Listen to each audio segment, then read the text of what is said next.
Welcome to the video, everybody. Hope you're doing great wherever you're watching from. Today we're talking about how Airpower is smashing and dismantling cartel networks in Venezuela and throughout Central and South America. These drug lords aren't just street thugs. They're running billion-dollar operations with drones and encrypted communication, so the Airpower needed to take them down is on a whole new level. From MQ-9 Reapers to next-gen tech like Anduril's Fury and heavy hitters like the B-52, the RC-135, the US is bringing the hammer down with Airpower versus the cartels on a level that we haven't seen before. This matters because cartels are obviously fueling crime and chaos throughout the world, and to me, Airpower is the key to actually breaking their grip and keeping them from getting their stronghold back. So stick around for the latest operations on what's going down with Venezuela and the cartels and generals, the systems that are currently tearing apart these networks, and then at the end we'll do a wild scenario on how it all could come together in a strike package and how it already has in certain strike packages and where we go from here. So the cartels are now learning that the skies are not theirs anymore, and it's hitting them hard in a place where it really hurts. Let's set the stage. In 2025, US forces have been pounding cartel strongholds from Sinaloa and Jalisco New Generacion. The DEA logged over 200 surveillance missions, intelligence surveillance and reconnaissance in northern Mexico just this year, teamed up with Mexican forces.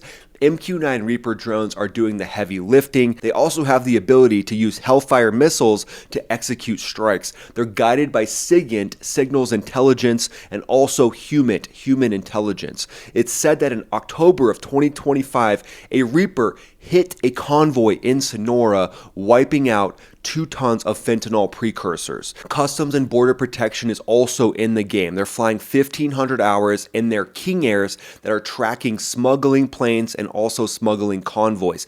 One of the big things when it comes to these King Airs is they are loaded down with listening equipment. They have the ability to target in the pattern of life of what these cartel bosses are doing. So these cartel bosses used to be in charge. They used to rule the skies above their compounds, but not anymore with systems like what's on this King Air, the ability to listen into cell phones, radios, texts. This King Air 350 really has the ability to track down cartels on a level that they haven't seen before. But cartels are using cheap UAVs, unmanned aerial vehicles now, to actually move drugs and do surveillance to see if any of those King Airs are up there or any of these other assets are up there tracking them. But it looks like they're being outpaced so far, but how far will the cartels go when it comes to their drone tech? That remains to be seen. They're trying to run, but things like the King Air and other air assets are keeping it tight and painful on these cartel bosses. But now, you guys know me. You know I got to talk about some of the cutting edge stuff.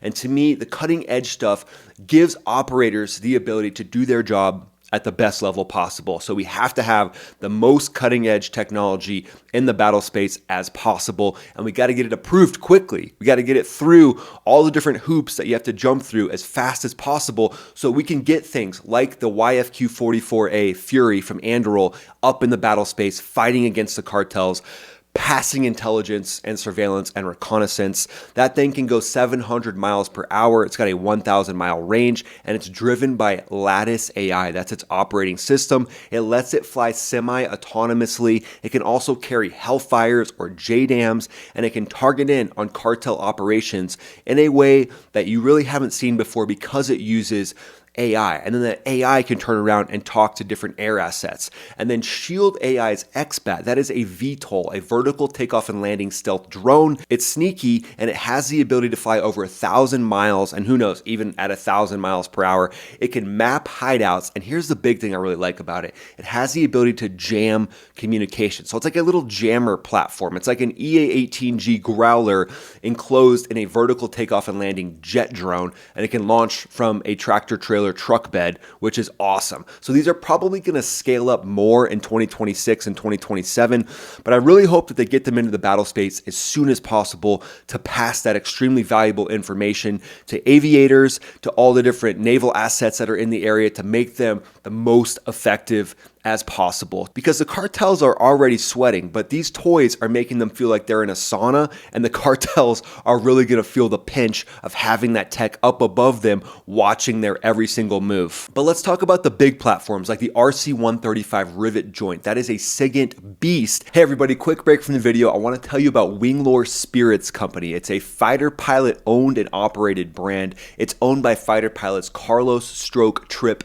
and Easy, and this brand is awesome. They have intertwined everything from the fighter pilot community into their brand, right down to the way that the bottles look. The stories and the lore behind the fighter pilot community have been intertwined into Winglore Spirits in a way that I really haven't seen with any other brand. That's why I'm so excited to partner with them. You can actually invest in their company by clicking this QR code, or you can also grab, the best holiday gift that I could really think of for anybody who's over 21. You got to be 21 plus. Again, this holiday season is kicking off. If you want something unique, click that link in the description to learn more about the brand. And if you want to invest in the company and become an owner of what I think is going to be a skyrocketing company, I've actually invested myself. Just click the link in the description. It'll take you right there.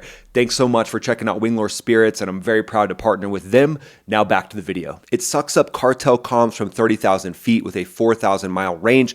This thing can listen in to the Cartel boss's girlfriend, their wife, and then also set up a three-way call with all three of them, just so they all can catch up. It's got sensors that can pinpoint encrypted radios or even Starlink terminals, and it feeds data directly to strike teams like SEAL Team 6, Marine Recon, Delta Force, and in cartel operations, it could loiter over Mexico, over Venezuela. It can map command nodes for direct Reaper strikes real time. So you can see where those different command nodes are turning on, talking to each other with the Maduro regime, and then in real time, it can pass that information to Reapers or other assets for strikes immediately. And then the B-52 Stratofortress, we've seen that thing do shows of force off the coast of Venezuela, 8,000 mile range. It can carry 70,000 pounds of JDAMs. One of the big things I like about this is you could turn it loose to basically strike down every narco strip in Venezuela. And you could do it in Mexico as well with a couple different B-52s up there. But let's focus on Venezuela. If you turned loose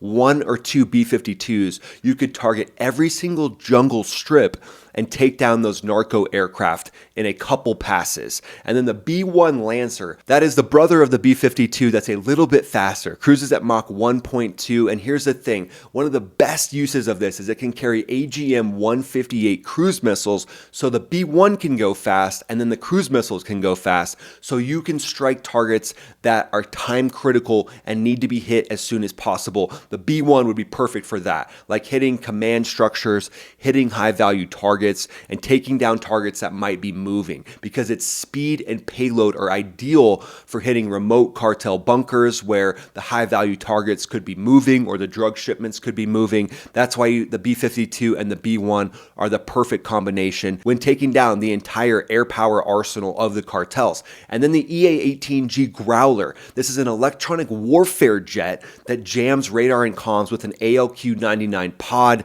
This thing could blind cartel defenses and then let drones or helos move in because those defenses are completely blind. The communications are down. The EA-18G Growler's up there just pushing all kinds of electronic signals to blind anything that the cartel has, maybe even turning off their GPS jammers when they don't want to. That's the strength of the EA-18G Growler. But we know that this adversary is no joke, right? Like, everybody's got a plan until they get punched in the face, and the cartel's Sinaloa alone pulls in $3 billion a year. They buy narco drones, man pads, man-portable air defenses, and encrypted networks and GPS jammers.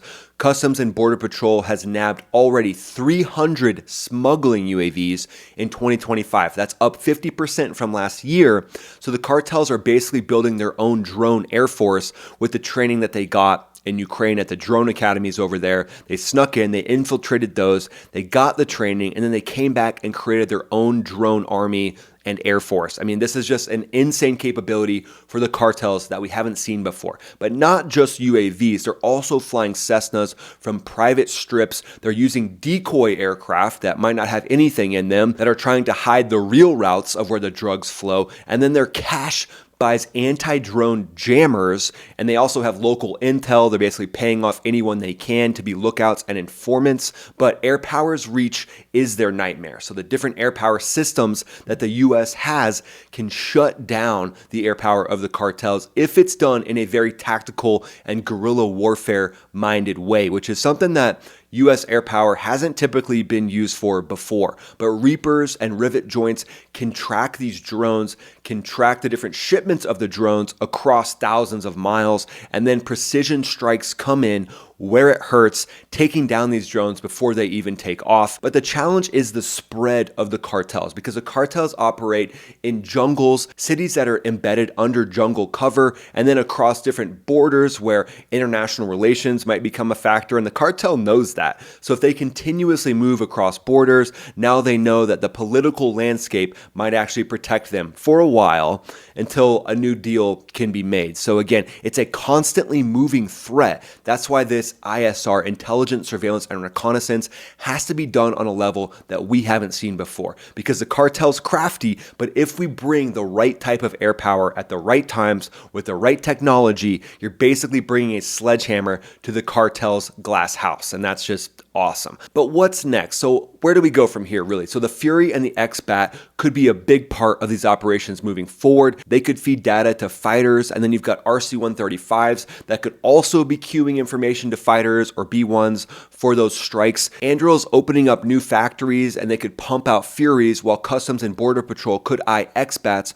for rapid response operations, or at least get the information from them from the Department of War through special agreements so that they don't have to actually own those themselves. But cartels are splitting into smaller cells. They're becoming harder to track. That's what the threat's going to do. They're going to start integrating more into the population, even though they have already. And then costs can be steep. So a Reaper flight runs about $3,500 an hour, but then heavier platforms like B-52s could burn millions of dollars per sortie. But still, air power is tilting the scales, and the cartels are up against the ropes at this point. But I want to do a hypothetical situation. So picture this.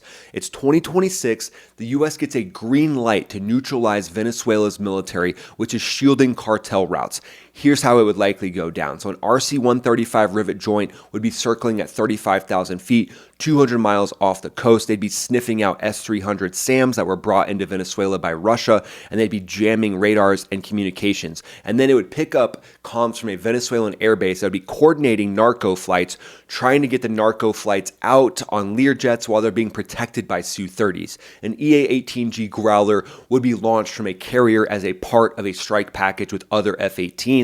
They would start jamming as much as they could that Su-30 formation to keep them from launching any weapons against the RC-135 or the B-1 Lancer, which is behind the RC-135, which is screaming in at 600 miles per hour and 30,000 feet. It releases AGM-158s to strike command nodes outside of Caracas and basically shut down all communications between Caracas and its military. And then a B-52 would be loitering and waiting for the different SAM systems to go down. So the EA-18Gs would be pushing forward. They'd be launching AMRAAMs as well. Even though they're jamming, they're also carrying AMRAAMs just in case. They would launch those against the Su-30s, shredding two Su-30s, turning them into fish food. They'd be falling harmlessly into the ocean. And then the B-1 would be rolling in, launching those cruise missiles, waiting for the B-52 to come in behind it after all the SAM systems are down. And then the B-52 could take out all the different airfields for the Su-30s, the F-16s,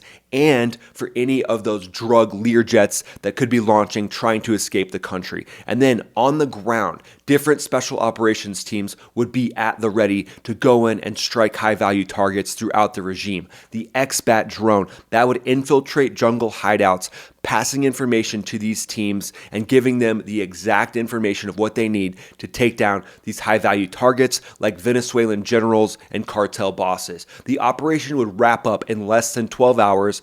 Venezuelan air bases would be gone, cartel routes would be crippled, and the Venezuelan military would be grounded. This would be a masterclass in air power, and these cartel bad guys would never see it coming. That's how that operation could actually go down here in the next few weeks or the next few months. I'll keep you guys posted as this develops. That's the deal. To me, Airpower is one of the biggest things that can keep the cartel networks at bay and really dismantle and destroy those cartel networks. But it's a continuous operation. It's not just a one and done, and it's a tech forward operation. So the sooner we get this tech intertwined into this warfare, we will keep the cartels at a point where it hurts them so bad that who knows, they might just become real estate developers and just completely get out of the drug business. Yeah, I'm sure that would happen. Thanks for watching, guys. Really appreciate having you here. Follow me on X, follow me on Instagram, and if you would, just watch this video right here. That helps the channel grow exponentially, and I would greatly appreciate it. So I'll see you on this video right here. This is Ryan, also known as Max Afterburner, signing off.